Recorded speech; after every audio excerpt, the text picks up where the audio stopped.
Chapter 15.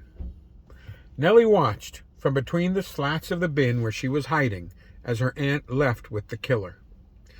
She waited a full minute before she left the bin. This was mainly due to the concern she had about the man seeing her emerge from her hiding place.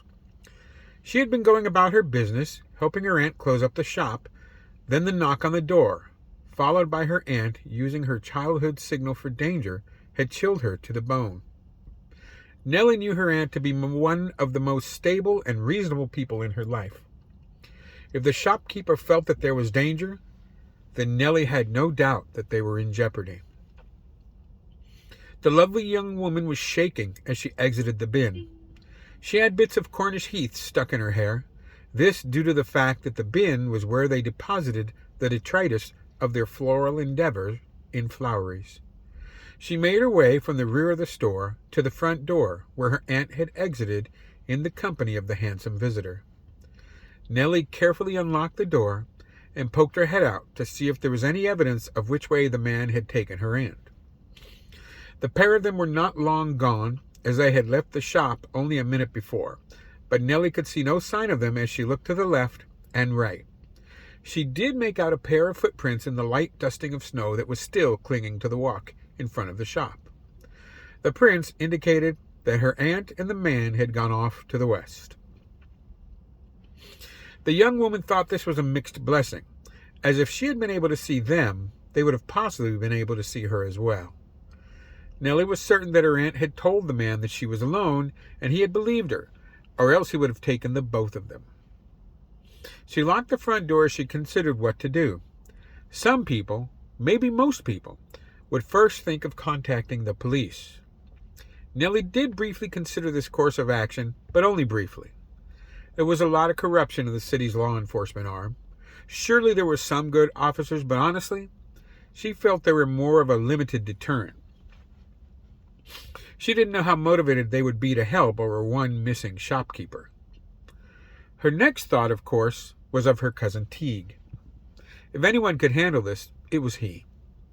She could remember her father saying of Teague that he was maybe too clever for his own good and damn tough in a scrape. That was high praise coming from her father, as he didn't think much of most people.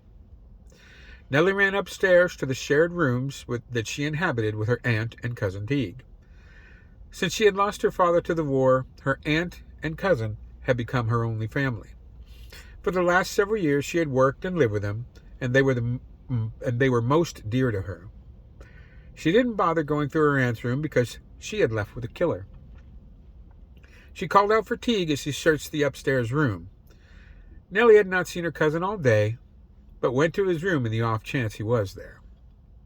His door was unlocked. It almost always was. She opened it and entered.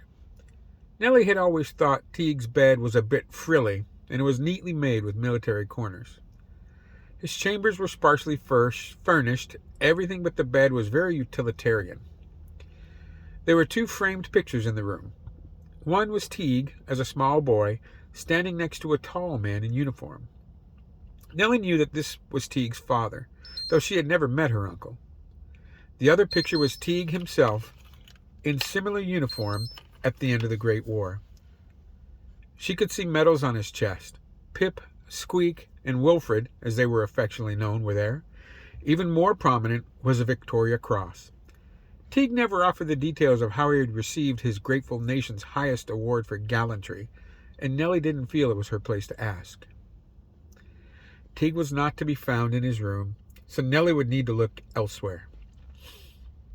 Before she left his chambers, she checked the battered chest that was at the foot of Teague's bed. At the bottom of the chest was an old service revolver that had belonged to her uncle. Nellie knew that her cousin seldom carried the weapon, but she had seen him fire it several times when they were on holiday. She knew that Teague could quite easily hit a target the size of a melon from 50 paces. Nellie knew this because she had watched her cousin shoot a dozen actual melons from that range. She broke open the action to make certain that the pistol was loaded. Once that was done, she went to her room and collected a shawl because there was a chill in the air from the unseasonable snowfall earlier that day. She hid the weapon in the folds of her shawl and took the back stairs down to the alley behind the shop. She didn't know where her cousin was, but she thought a good place to start would be the Penrose office. Nellie had never been there, but knew it was in one of the nicer hotels in the city. Not the finest in town, but still quite nice. Nellie walked past the large truck that Flowers used for deliveries, but had decided against using it to get to her destination. The Penrose office was only a brisk 10-minute walk away, and she didn't care to drive the truck on the best of days, and there was still some snow on the ground. She took off in the opposite direction that her aunt had been taken by that man. Her breath fogged the air as she walked briskly toward her destination. It was quite dark, as the nearest white way was not till she would reach the hotel. After 5 minutes of walking, a group of 4 men rounded a corner and noticed her right away. Nellie kept walking briskly, but she did put her hand in her shawl and lightly grasp the grip of the heavy service revolver she had hidden in its folds. The men spread out slightly as they approached, and one of them spoke. "Hi there, missy," he said. The men were all good-sized, several of them close to her cousin Teague in stature. The man who spoke actually had a pleasant voice, but there was something about the way he spoke and his posture that made Nellie a little uneasy. She saw that one of the men, the shortest of the small group, put his hand on the speaker's arm and said something to him. Nellie heard Teague's cousin, but missed the rest of what the other man told the other. The change in the men's demeanor was immediate. The man who had spoken to her and caused a bit unease spoke again. "Beg pardon, miss," he said, as he bowed his head and actually doffed his hat. "I meant no disrespect." She nodded in assent, and the man continued. "It's rather late, miss. Could we perhaps escort you to where you're heading?" Nellie told him, "I don't think that's necessary, gentlemen." She was going to continue, but the man interrupted with, "It would be our pleasure, miss," he told her. "I wouldn't want your cousin Teague thinking we let you alone out here where any ne'er-do-well might molest you." So, Nellie ended up with an escort of 4 able-bodied gentlemen for the last part of her walk to the Penrose offices. She left the men at the entryway to the hotel and bid them farewell. "Thank you, gentlemen," she had told the 4 men. They all responded with some variation of "my pleasure." Nellie was unfamiliar with the fine hotel, but did know that the office was on the 3rd floor. Teague had made mention of this. She couldn't see a lift from where she stood in the foyer, but did see a staircase off to the left, so up she went. The hotel was a fine example of its type, and very luxuriantly appointed. The lovely young woman's feet made no sound on the thickly carpeted stairs as she climbed to the 3rd floor. The 3rd floor landing deposited her in the middle of a long hallway. She chose to go left for no particular reason. Halfway down this hall, again on the left, Nellie saw the door. It was partly open and looked a bit out of place. It was different than the other doors, darker of wood, ornate, and there was a handprint on the door. The handprint had been deposited and stained the door with blood, maybe? The portal was altogether disquieting, and she found herself shivering slightly as she rapped on the door. "Enter," a voice told her. So she did, without making actual physical contact with the door. She found herself in a spacious office and saw the slight leader of the Penrose enterprise himself come from behind an ivory desk of some dark wood. She found herself smiling slightly at the contrast between the small man and the giant desk. Penrose came to her at the doorway and said, "Miss Nellie, what brings you here?" She knew the man mostly by reputation. It did not improve that her cousin or Bran worked for him, but she had to admit to herself that he did seem concerned. "Is there aught amiss?" he asked. "Something with your shop or your aunt?" Nellie answered, quibbling as she did so. She was taken by that man. Penrose spoke up. "Was he handsome? Well-dressed? Possibly Italian?" She nodded. "Yes, that's exactly right."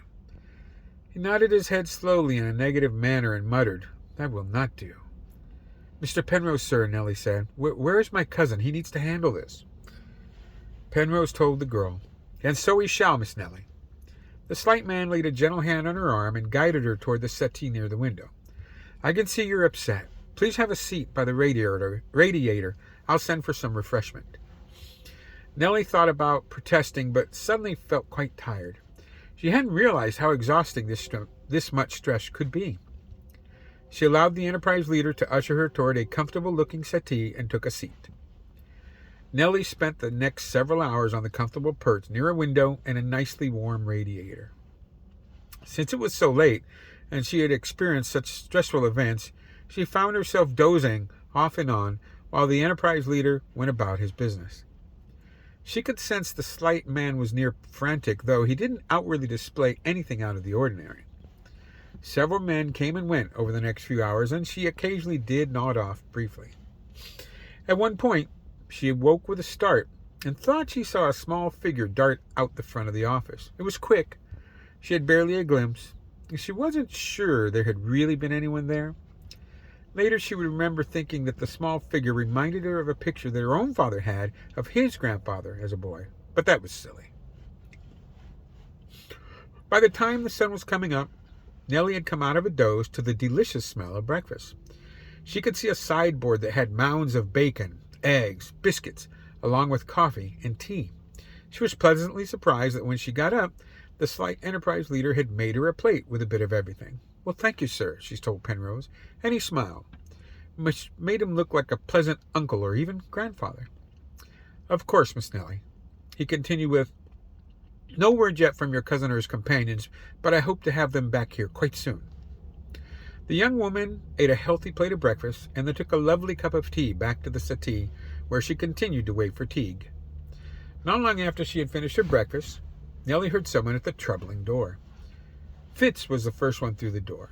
He had hair, black as pitch, and a calm face. Honestly, her heart jumped just a little when he looked at her.